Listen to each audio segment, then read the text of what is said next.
So mao na siya guys no sa ato ang Sony nga double image. So mao na iyang display guys. Okay na kayo guys. Goods na siya guys. So finish na natin. Successful naman tayo guys. So ayan guys. So ipapakita ko sa inyo kung ito yung last video na sumpay sa ating upload guys na short video. Ito guys, pakita ko sa inyo guys. Wait lang guys, medyo madilim talaga guys. Ipopokus ko lang to guys. So, ayan guys, yung clocking signal niya guys, nagka-cutting tayo. May apat na pares siya guys, no? CKB1, CKBB1, CKBB2, CKBB2, CKBB3, CKBB4.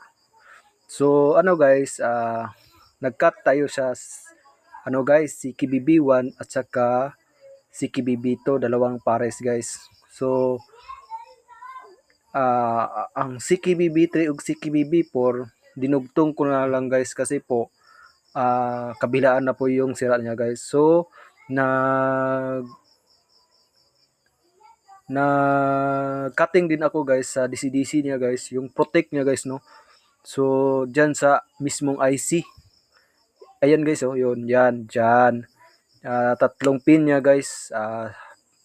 Ma Ayan, diyan po ang protect niya guys. So, diyan po nag-cutting ako guys para po matapos natin yung yung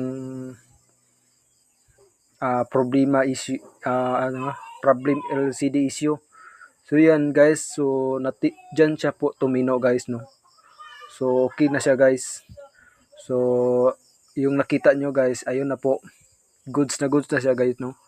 So diyan lang po tayo nagpo-focus sa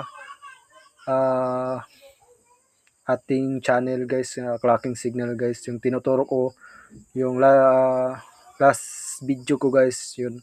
So ito na po yung final na natin guys. So tinuro ko na sa inyo kung paano tayo mag troubleshoot. So ito na po ang finished product natin guys. So successful naman tayo guys. Thank you for God bless sa ating operation, sa ating pag-ayos ng TV. So thank you for watching guys no. So mga ka-idol, mga ka-technician, mga ka-pro o sa mga baguhan natin dyan. So